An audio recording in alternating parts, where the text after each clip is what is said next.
Shalom mtu wa Mungu, na kusalimu katika jina la Bwana wetu Yesu Kristo. Karibu katika darasa letu la kujifunza neno la Mungu. Na bado tupo katika muendelezo wa fundisho maalum linalohusu namna bora ya kuomba au uombaji bora. Na somo letu lina kichwa kinachosema Bwana tufundishe sisi kusali. Bwana tufundishe sisi kusali. Andiko hilo tunalipata kwenye kitabu cha Luka sura ile ya 11. Wakati fulani Bwana Yesu alikwenda kuomba. Alipomaliza kuomba, basi mitume wakamfuata, wakamuuliza na kumuomba awafundishe kusali. Na tunaona Bwana Yesu akafundisha pale namna kusali. Kwa hiyo hilo ni jambo ambalo linaonyesha mwanafunzi bora huwa anatamani kuwa kama mwalimu wake. Na hivyo yamkini na wewe unaweza kadhani unajua kusali, lakini kumbe kulingana na maandiko hujui kusali. Ndio maana wakati mwingine tunaomba maombi ambayo hayajibiwi, au tunaomba tunishia katikati kwa sababu hatujajua namna ya kuomba.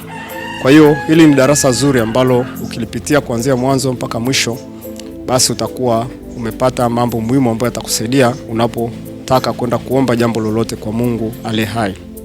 Kwa hiyo katika sehemu ya kwanza au eneo la kwanza tunaangalia mazingira au tunaangalia maandalio ya maombi, maandalizi ya maombi au maandalio ya maombi. Maandalizi ya uombaji wetu yakoje? Na kabla ya kwenda kuangalia mambo ya kuomba, tunaanza kwanza na eneo la maandalizi. Sasa eneo la maandalizi lina vipengele vikuu vinne, na tulishakusha kuangalia vipengele viwili vya mwanzo, na leo tutaendelea na kipengele kingine cha tatu. Na vipengele hivi ni vipi? Tumesema unapokwenda kuomba jambo lolote kwa Mungu, jambo la kwanza iweke katika mazingira ya asili. Ili uweze kumjua Mungu lazima tujiweke katika mazingira ya asili. Kwa mfano leo hii unaweza kuwa unaenda kuomba kazi au unaenda kumuomba mtu kitu.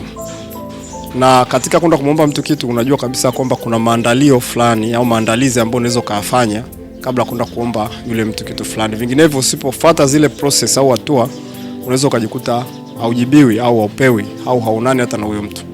Kwa hiyo na hivyo na sisi ni lazima tujue mambo haya. Sasa mambo haya tumesema jambo la kwanza ni kumjua Mungu ambaye unamwendea yukoje. Ana sifa gani, ana tabia gani? Jambo la msingi hilo, na tulijifunza kwa urefu kujua uso wa Mungu na tabia za Mungu katika maombi.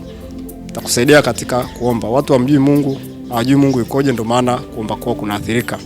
Lakini eneo la pili ni eneo la mahusiano. Una mahusiano gani na Mungu? Na Mungu au Mungu ana mahusiano gani na sisi? Hilo ni jambo la pili. Na eneo la tatu ambalo tutaenda kuliangalia leo ni eneo la mazingira, na wakati mwingine tutajifunza eneo la nidhamu. Eneo la mazingira nalo linajalisha sana kupokea au kujibiwa maombi yetu. Nilisema au nikatoa mfano.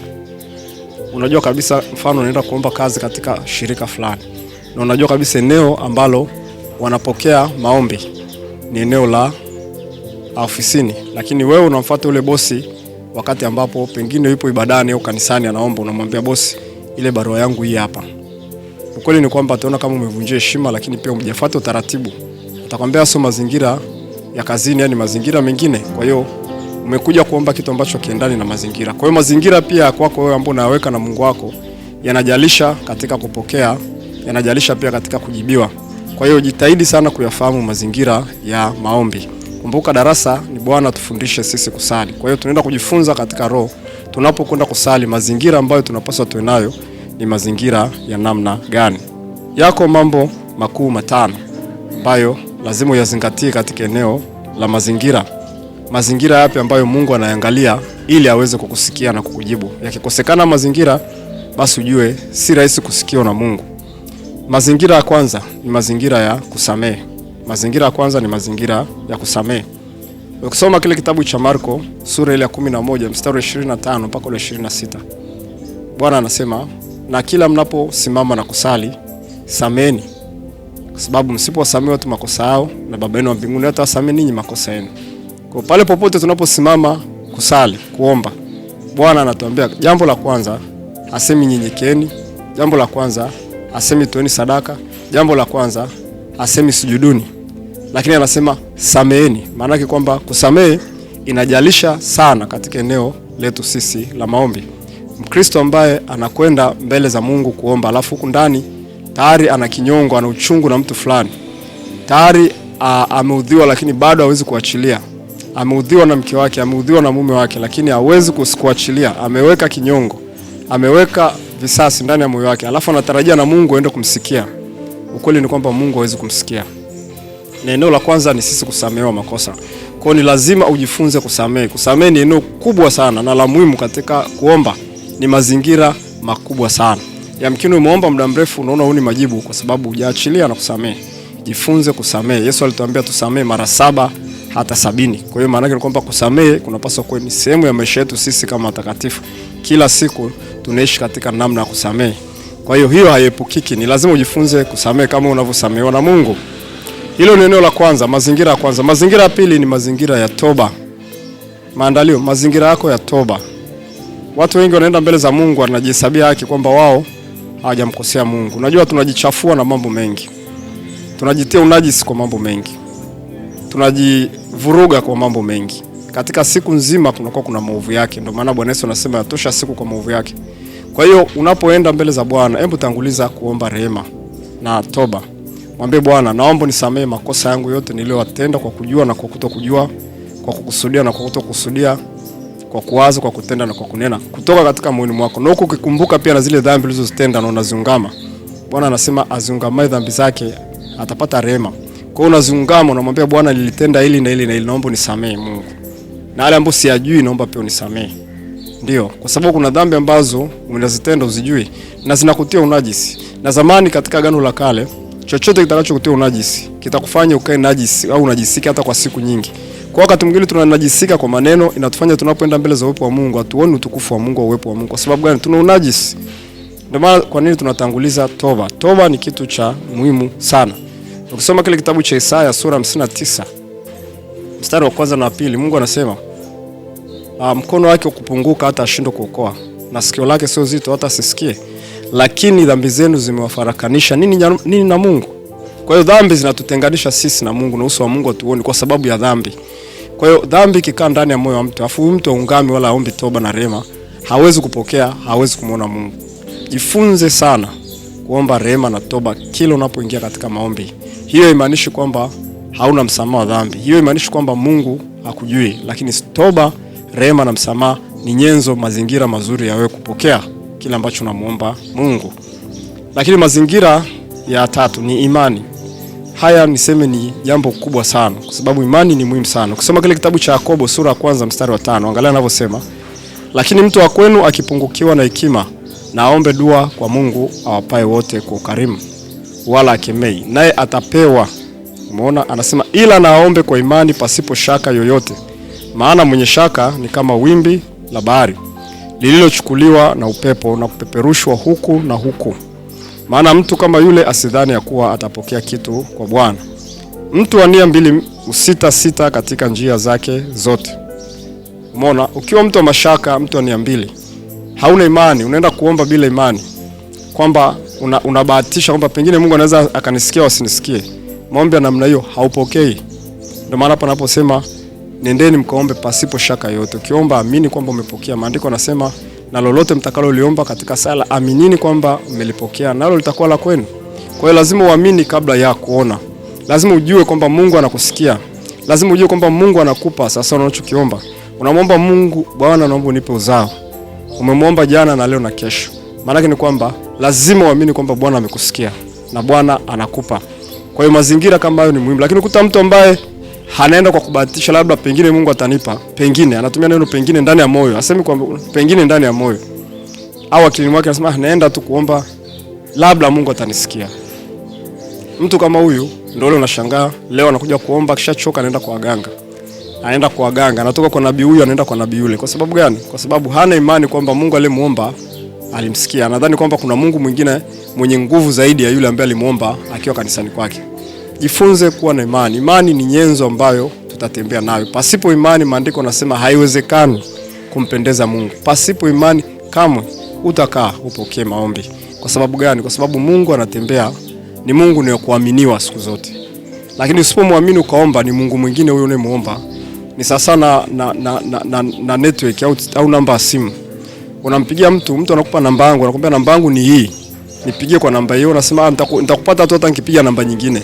Ukweli ni kwamba atapokea mtu mwingine kwenye hiyo namba. Kwa hiyo namba ya Mungu ni imani.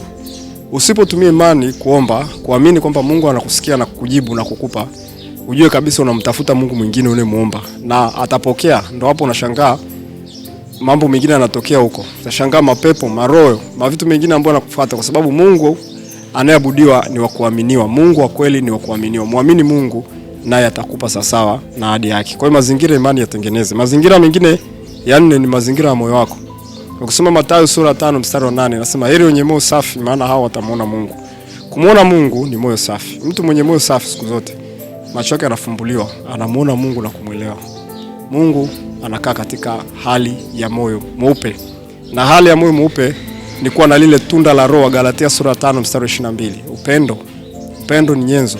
Pasipo upendo sisi si kitu. Maandiko si yanasema hivyo. Sehemu nyingine nasema Mungu ni upendo. Usipopenda basi hujamuona Mungu. Kwa lazima ujifunze kupenda, na upendo wa Mungu ni ule upendo wa kupenda hata wale wanaokuudhi. Upendo usiokuwa na sharti. Upendo usihesabu mabaya. Upendo wa kuwapenda hata na maadui zako. Ndio upendo ambao Mungu anahitaji, anausema katikati yetu. Mazingira ya moyo mweupe ni mazingira ya furaha, mazingira ya amani, mazingira ya utulivu. Ukiwa na mazingira kama hayo ndani ya moyo wako, amani, furaha, kiasi, uvumilivu, utu wema, fadhili, matunda kama haya, moyo mweupe kama huu, moyo usiokuwa na mkunjo na vitu kama hivyo, basi ujue wewe umejenga katika daraja la kumuona Mungu na kumkaribia kwa haraka sana. Na hili nishajifunza. Kuna wakati kwa nikiomba najikuta naomba ndani ya moyo nimechafuka, nimevurugika. Sina amani, sina furaha, lakini nikajifunza ninapoenda katika maombi ni ujenge kwanza moyo wangu katika kufurahi, kuwa na amani, kutengeneza moyo wangu katika kupenda. Nipende kila kitu. Nipende hata udongo, nipende hata mazingira, hata hali ya hewa, nipende kila kitu. Hapo nikiomba naomba katika utulivu na naona uwepo wa Mungu na nasikia kabisa maombi yangu yamemfikia Mungu. Kwa hiyo tengeneza moyo wako, mazingira haya ya moyo. Kwa hiyo haya manne ambayo tumeyasema, moyo, imani, toba na kusamehe, ni toka ndani. Sasa kuna mazingira mengine ya nje ambayo pia ni muhimu, ambayo pia tunapaswa tuyatengeneze. Mazingira nje ni mazingira ya utulivu. Ukisoma kwenye maandiko mengine, Bwana Yesu alipokuwa akitaka kuomba alikuwa anajiepua, anaenda kusali mlimani. Alikuwa katikati ya watu lakini anajiepua, anaenda kusali. Maana yake ni kwamba anajitenga na kundi, anajitenga na watu, kutafuta eneo la utulivu. Watu wengi tunataka tumuone Mungu katika makelele na masumbufu. Ni kweli hata ukiomba huko Mungu atakusikia, lakini Mungu anazungumza katika utulivu. Wakati mwingine sio lazima wewe uongee. Wakati mwingine unapaswa utege sikio umsikie Mungu. Na kutega sikio kumsikia Mungu ina gharama ya utulivu na kumngoja Mungu kwa muda mrefu. Kwa hiyo ni lazima ujifunze. Ukisoma kile kitabu cha Wafalme wa kwanza sura 19 na ule mstari wa 11 mpaka 14, tunamwona mtu mmoja anaitwa Elia. Elia alikuwa ni mtu wa namna gani?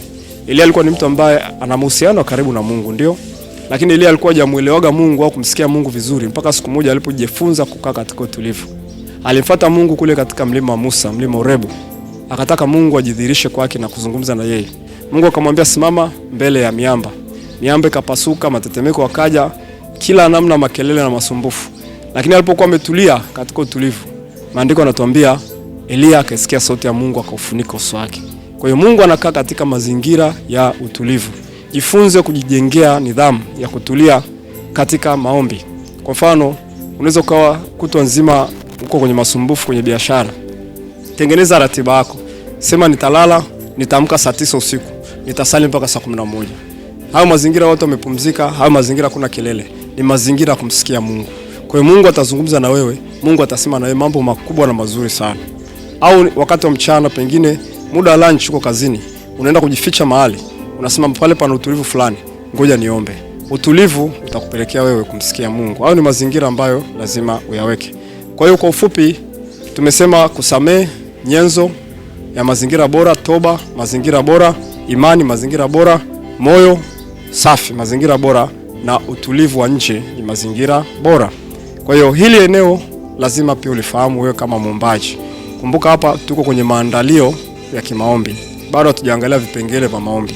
Darasa linalofuata tutamalizia eneo la mwisho la maandalio haya ambalo ni eneo la nidhamu ya kimaombi. Ujifunze kuwa na nidhamu katika maombi yako. Kwa hiyo haya ni mambo ambayo natamani uyapitie, natamani uyatafakari, uyatende kazi. Na Mungu akubariki sana. Ukiweza kusimama vizuri na maeneo, basi mazingira yako yatakuwa ni mazuri ya wewe kupokea yale ambayo Mungu anataka kusema na wewe kwenye maombi. Mungu akubariki sana, tukutane katika darasa linalofuata. Shalom.